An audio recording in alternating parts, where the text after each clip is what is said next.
उधर जयपुर में देर रात दो जिंदगियां अचानक से थम गई। पिता और बेटी के सपने दर्दनाक हादसे में मलबे में दब गए। 4 मंजिला जर्जर हवेली भरभरा कर ढह गई। मलबे में 7 लोग दब गए। सभी को बाहर निकाल लिया गया, लेकिन पिता पुत्री की मौत हो गई। मकान के मलबे में कई लोग दबे होने की आशंका जताई जा रही है। देखिए हमारी ये स्पेशल रिपोर्ट।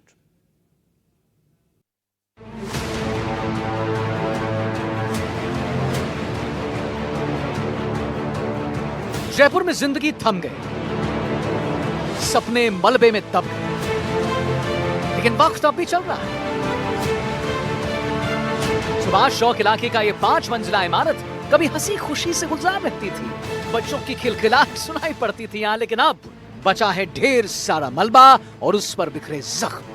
देखिए, निगम प्रशासन को तो मैंने 3 महीने 2.5 महीने 3 महीने पहले चिट्ठी लिख दी थी जब बरसात शुरू होने वाली थी, और मैंने कमिश्नर नगर निगम और हमारे ड्रोन डीसी को भी ये कहा था कि भाई शहर जो परकोटा है उसके अंदर बहुत पुरानी प्राचीन इमारतें हैं और उनका गिरने का हर साल कोई ना कोई हादसा जरूर होता है। तो मैंने पहले से ही सरकार से आग्रह कर दिया था कि भाई चिन्हित करके और लोगों को खाली कराएं और जो भवन है उनके भवन मालिकों को कहें कि उस बिल्डिंगों को गिरा दें, क्योंकि ये हादसे अब इस बार तो बहुत ज्यादा बारिश हुई है तो हादसा होना स्वाभाविक था। लेकिन लोगों को भी समझने की जरूरत है कि ऐसे जर्जर भवनों में रह के अपने जीवन को संकट में डालते हैं। सरकार अपना काम करती है लेकिन जीवन तो अपना है, लोगों को खुद को समझना चाहिए। क्या आज अभी हम आपके साथ ही आए, देखो कितने मकानों में जो आइडेंटिफाइड मकान है उनमें भी लोग रह रहे हैं। तो मैंने उनसे भी आग्रह किया है। एक बहन जी मिली, उससे कहा मैंने कि बहन जी आप इस मकान में रह रही है, ये तो गिरने वाला है। तो इस स्थिति से आदमी को खुद को भी बचना चाहिए। 4 मंजिला जर्जर हवेली अब भरभरा कर ढही, तब उस वक्त 20 लोग मौजूद थे। मलबे में 7 लोग दब गए, सभी को बाहर निकाल लिया गया है, लेकिन हादसे में पिता पुत्री की मौत हो गई। हादसा रात 12 बजे सुभाष चौक सर्किल के पास बाल भारती स्कूल के पीछे हुआ। मकान का पिछला हिस्सा गिरते ही 13 लोग बाहर निकल गए थे, लेकिन 7 लोग इस मलबे में दब गए। जिस पिता और बेटी की मौत हुई वे मकान के 3री मंजिल पर रहते थे। देखिए, ये सुभाष चौक में एक पुरानी बिल्डिंग थी और जिसमें अभी चूंकि वर्षा का दौर लगातार है, उस दौरान शायद उसमें सीलन रही होगी और उसका बिल्डिंग का एक हिस्सा जो है वो ढह गया था, जिसमें करीब 7 आदमी जो है वो इंजर्ड हुए हैं, जिनमें से 2 की डेथ हो गई और 5 जो है इंजर्ड है, जिनका इलाज अभी इसमें चल रहा है हॉस्पिटल में। ये मकान किसका था सर? एक्चुअली ये मकान तो किसी शहाबुद्दीन के नाम से ऐसा कुछ मकान था, ये नाम पूरा मुझे ध्यान नहीं, लेकिन ऐसा कोई मकान था और काफी पुराना मकान था, जिसमें इनके अलावा भी करीब जो टोटल आदमी रह रहे थे करीब 18-19 के आसपास थे। तो जो बचे हुए आदमी थे उनको वैसे इवैक्यूएट कर लिया गया सेफली, और बाकी जो शुरुआती एक्चुअली 2 स्टेज पे चला। पहले तो 4 आदमी का रेस्क्यू किया था, उनको यहाँ पे शिफ्ट कर दिया गया हॉस्पिटल में। उसके बाद जो सेकेंड फेज था उसमें जो मलबे में और दबे हुए थे 3 इसमें व्यक्ति और दबे हुए थे, जिनमें एक महिला थी जिसको बाद में जीवित निकाला गया और 2 कैजुअलिटीज हो गई थी, जिनमें एक पुरुष जो कि उनके हस्बैंड थे और एक बच्ची थी छोटी 6 साल की। इस मलबे में सिर्फ ईंट पत्थर नहीं दबे, यहाँ दबे हैं सपने, सपनों के घरौंदे और टूटे हैं अरमान। आनंद फानन में एसडीआरएफ और स्थानीय प्रशासन ने हवेली के मेन गेट बंद कर दिए, खतरे का साइड बोर्ड लगा दिया। स्थानीय प्रशासन ने पूरे क्षेत्र को सुरक्षा कारणों से खाली करा लिया। सुभाष चौक में जहां यह हादसा हुआ वहां करीब 5 से ज्यादा ऐसे मकान हैं जो जर्जर अवस्था में बने हुए। पूरा जयपुर शहर जर्जर स्थिति में है। हालात ये हैं, नगर निगम को कहने के बावजूद भी कोई सूद नहीं लेता, और यहाँ के जनप्रतिनिधि के नाते मैं ये कह रहा हूँ यहाँ पे कि यहाँ पर जो रह रहे हैं बाहर के लोग आके रह रहे हैं और प्रशासन उनकी तरफ देख नहीं रहा है। पूरी जर्जर हो रही है, आप ये देखेंगे पूरा ये मकान ढहा है। इसमें ये मैं प्रशासन जयपुर शहर नगर निगम को कहूँगा कि जयपुर की जर्जर को लोगों को कह रखा है। ये जयपुर शहर पुराना शहर है, यहाँ पर जर्जर पूरी स्थिति बनी हुई है, लेकिन नगर निगम सूद नहीं लेता। इसका 30,000 दोष मैं नगर निगम को दूंगा। प्रशासन अब इस नोटिस के सहारे अपना पल्ला झाड़ने में जुटा है और कह रहा है कि किशन पोल जोन उपायुक्त की ओर से 2 बार नोटिस दिया गया था। लापरवाही या हादसा जो भी हो, हैरानी की बात यह है कि जब मकान गिर गया, जिंदगियां थम गईं, तब भी वक्त का पहिया घूमता रहा। ये घड़ी देखिए ना, ये घड़ी सिर्फ मशीन नहीं, ये गवाह है उन लम्हों का जब लोग यहाँ रहते थे, सपने देखते थे। शायद वक्त हमें याद दिला रहा है कि जिंदगी रुकती नहीं है साहब, चाहे हालात कितने भी मुश्किल क्यों ना हो जाए।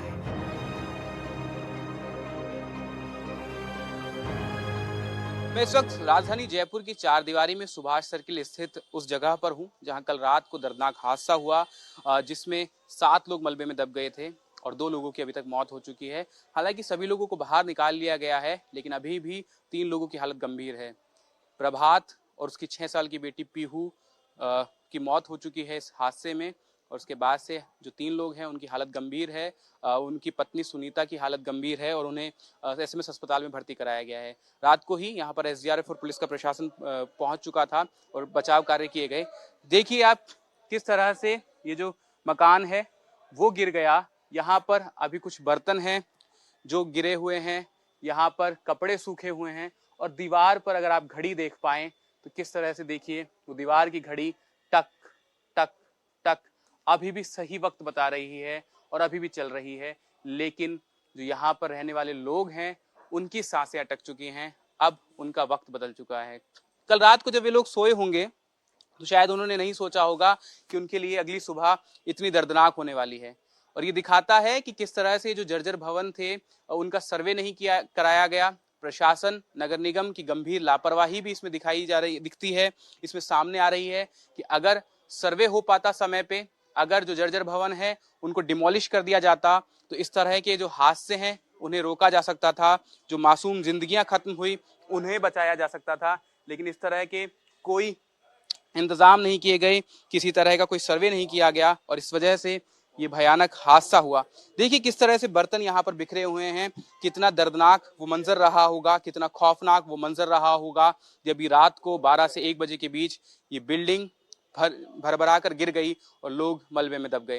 ये सभी लोग पश्चिम बंगाल के बताए जा रहे हैं जो कि यहाँ पर मजदूरी का काम करते हैं, ज्वेलरी के लेबर्स हैं, और संभवतया सस्ता मकान किराए पर लेने के लालच में या सस्ता मकान किराए पर लेने के चक्कर में उन्होंने ये ले लिया होगा। क्योंकि मजदूरों के साथ में ये समस्या भी रहती है कि वे दिहाड़ी मजदूर हैं, उनको रोजमर्रा का अपना कमाना है, खाना है, तो वे कोशिश करते हैं कि कोई सस्ती बिल्डिंग मिल जाए, कोई सस्ता भवन मिल जाए, और जो चार दीवारी में इस तरह के भवन हैं वो सस्ते में मुहैया हो जाते हैं, इसलिए वे लोग यहाँ पर रहने लगते हैं। आसपास के मकानों की अगर आप हालत देखेंगे तो 4 से 5 ऐसी हवेलियां हैं, 4 से 5 ऐसे मकान हैं जो जर्जर दिख रहे हैं। जो इसके साइड में जो मकान है वो आप देख पाएंगे किस तरह से जर्जर हालत में है और कभी भी गिर सकता है। नगर निगम की, प्रशासन की गंभीर लापरवाही इसमें नजर आ रही है कि उन्होंने यहाँ पर आकर सर्वे नहीं किए, यहाँ पर नहीं देखा कि किस तरह की हालत है। हम जब गली के मुहाने से आ रहे थे हमने दिखाया कि किस तरह का गली के मुहाने पर ही जर्जर भवन है, वो कभी भी कोलैप्स हो सकता है और कभी भी कोई गंभीर हादसा यहाँ पर हो सकता है। कैमरामैन जसराज भुरंडा के साथ विश्वास शर्मा, एनडीटीवी। दीपक चावला ग्राउंड से हमारे साथ जुड़े हुए हैं। दीपक, क्या अपडेट मिल रहा है ग्राउंड से जहां आप मौजूद हैं? क्या सभी लोगों को बाहर निकाल लिया गया है? अभी वहां पर क्या रेस्क्यू खत्म हो गया? बिल्कुल देखिए, मैं अभी इस समय यहीं पर मौजूद हूँ जहाँ पर आपको घर जो है वो मेरे सहयोगी आपको घर दिखा रहे हैं। देखिए आपकी बात को मैं कंप्लीट करूंगा, लेकिन पहले आपको ये घर दिखा रहा हूँ कि कितनी जर्जर है। ये आप देखेंगे कि काई जिसको हम कहते हैं वो जमी हुई है। पानी जो है ये वो इस घर से जो है वो लीक हो रहा है और इससे ये दीवारें जो है बेहद कमजोर हो गई और उसके बाद ये जो हादसा है वो हो गया था। अभी फिलहाल जो गेट है उसको यहाँ पर बंद कर दिया गया है। इसके साथ ही 2 पुलिसकर्मी यहाँ पर जो है वो तैनात कर दिए गए हैं ताकि कोई भी यहाँ से जो है वो नहीं जाए और ये जो रास्ता है वो पूरी तरह से बंद कर दिया। ये गेट का जो है वो फ्रंट का जो हिस्सा है वो है और गेट दूसरी तरफ जो है वो पीछे का हिस्सा है, तो हम आपको पीछे का हिस्सा भी बताएंगे, लेकिन मैं अपनी बात जो है वो कंप्लीट जो है वो करता रहूंगा। अभी इस वक्त खबर ये आ रही है, चलते रहिए सहयोगी, चलते रहिए। अभी इस समय जो खबर है वो ये आ रही है कि जो डेड बॉडी है प्रभात और उसकी जो बेटी की इस पूरे मामले में मौत हुई थी पीहू की, तो वो अभी वहां पर डेड बॉडी लेने से उन्होंने इनकार कर दिया है और उनकी मांग है कि एक तो घायलों को 5 लाख दिया जाए, इसके साथ ही मृतकों को 10 लाख जो है मुआवजा यहाँ पर दिया जाए। तो वहां पर जो है कांग्रेस के कुछ कार्यकर्ता भी जो है वो आए हैं और वो लगातार यहाँ पर जो है वो प्रदर्शन भी कर रहे हैं। तो ये मैं आपको तस्वीर दिखा रहा था आगे की, जो गेट का आगे का हिस्सा था।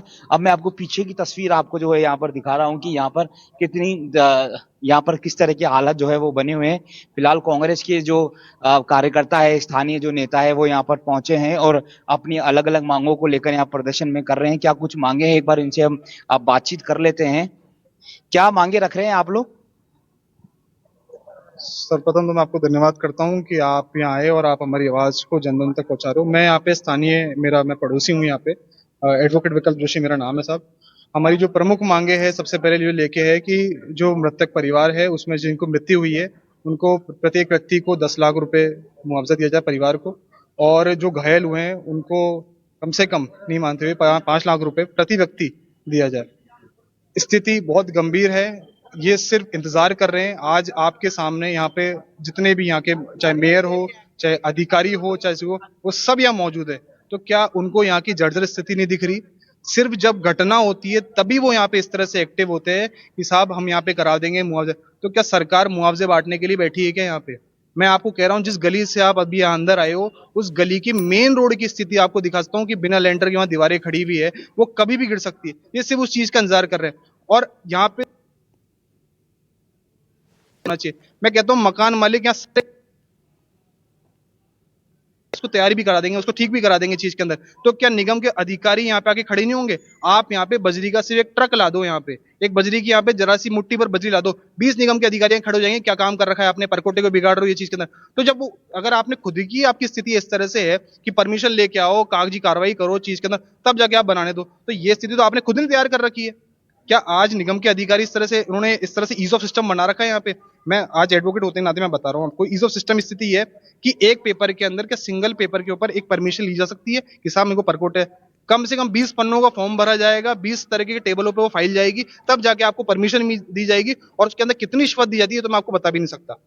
तो क्या मकान मालिक को घेर रहे हैं यहाँ पे सब कि मकान मालिक इस तरह ठीक करा है? मकान मालिक तो मैं समझ गया कि कोई मकान मालिक अगर ठीक भी कराना चाहे तो उसको बहुत सारी प्रक्रिया से गुजरना पड़ता है, इसलिए वो ध्यान नहीं देता। और अभी मांग जो है वो 10 लाख आप कह रहे हो घायलों की, इसके अलावा और कोई मांग? जी सब सर्वप्रथम तो हमारी मांग यही है कि जो 10 लाख रुपए जो मांग है वो जो मृतक परिवार जो है 10 लाख जरा 20 स्थानीय लाख लोग जो रुपए है, बाकी लोगों उनको से जो बात अभी करके मृत्यु जिनकी देखिए। हुई है उनको दिया जाए। उसके अलावा परिवार का जो भाई अभी जो जीवित है वो उनको हम संविदा पे नौकरी चाह रहे हैं, चाहे वो जिला कलेक्टर हो चाहे क्षेत्र के पार्षद हो चाहे विधायक हो, उन सबसे ये मांगी है। उसके अलावा हम धन्यवाद प्रणाम भी करते हैं उन लोगों का जिन्होंने अभी आके आर्थिक सहायता भी करी है। मुझे ये बताओ, ये जो 20 लोग रहते थे यानी कि लगभग 5-6 परिवार थे, फिर वो कहाँ जाएंगे? वो कहाँ रह रहे हैं अभी? उनको तो घर से खाली करवा दिया। साहब मैं इस चीज के अंदर एक अच्छा धन्यवाद देना चाहता हूँ हमारे क्षेत्र के पार्षद का कि उन्होंने उनकी व्यवस्था करी है। जो हाँ जी बिल्कुल उनकी व्यवस्था करी है और उनको रहने के लिए घर दिया गया है। उसके अलावा साल भर का एक राशन भी उनको दिया गया है, अगर आप मुझे सुन पा रहे हैं और वो अच्छा स्तर पे काम भी कर रहे हैं, उनका मैं धन्यवाद भी करता हूँ। दीपक, अगर आप मुझे सुन पा रहे हैं तो अगर तस्वीरें आप दिखा सकते हैं, ये हादसे की तस्वीरें, और बाकी कुछ ग्रामीण आपके साथ और भी हैं, उनसे बात करिए। बिल्कुल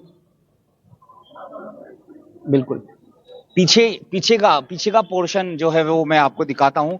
मलबा यहाँ पर गिरा हुआ है। हालांकि यहाँ से अब वहां पर जाना मुझे लगता नहीं कि जाने देंगे, पुलिसकर्मी है वो नहीं जाने देंगे। लेकिन आप जो ये देख रहे हैं, ये जो आप देख रहे हैं मलबा, बस यही वो जगह है। पीछे का जो घर है, पीछे का जो पोर्शन है, यहाँ पर ये हादसा हुआ था। आप देखेंगे कि पेड़ है, उसके अलावा बिल्डिंग जो है वो काफी गीली है। तो ऐसे में जो दीवार है वो यहाँ पर जो है वो गीली हो गई थी। पानी बारिश राजधानी जयपुर में इस बार जम के हो रहा है, जिसकी वजह से बिल्डिंग जो है वो जर्जर अवस्था में हो गई थी। तो ये हादसा जो है वो यहाँ पर जो हुआ है, आगे का जो गेट है वो आप देखेंगे, आगे का गेट मैं आपको दिखा के आया था, वहां पर 2 पुलिसकर्मी तैनात है, जाने नहीं दे रहे क्योंकि वो रास्ता जो है वो जर्जर हो गया है। वो कभी भी बिल्डिंग जो है वहां से गिर सकती है। उसके ठीक पीछे ये जो जगह आप देख रहे हैं जहां पर बिल्डिंग गिरा है, देखिए वो जो सोए थे उनको पता नहीं था कि शायद ये उनकी आज आखिरी रात होने वाली है और इस तरह से हादसा होने वाला है। ये जो स्थानीय है इनका बिल्कुल इन्होंने सही बात उठाई है कि यहाँ पर अगर कोई बनाना भी चाहता है तो उसको बहुत सारी प्रक्रिया से गुजरना पड़ता है, तब जाकर उनको परमिशन मिलती है। इसलिए कई बार जो है लोग ध्यान नहीं दे पाते हैं। तो इसमें नगर निगम को भी सोचना चाहिए कि इस तरह की जो जर्जर बिल्डिंग है उसको चिन्हित करे, उसको ढंग से बनाए। बिल्कुल, जर्जर भवन और जर्जर चाहे कोई भी इमारत हो वो चिन्हित होनी चाहिए ताकि ऐसे हादसों से बचा जा सके। बहुत बहुत शुक्रिया दीपक आपका इस जानकारी के लिए।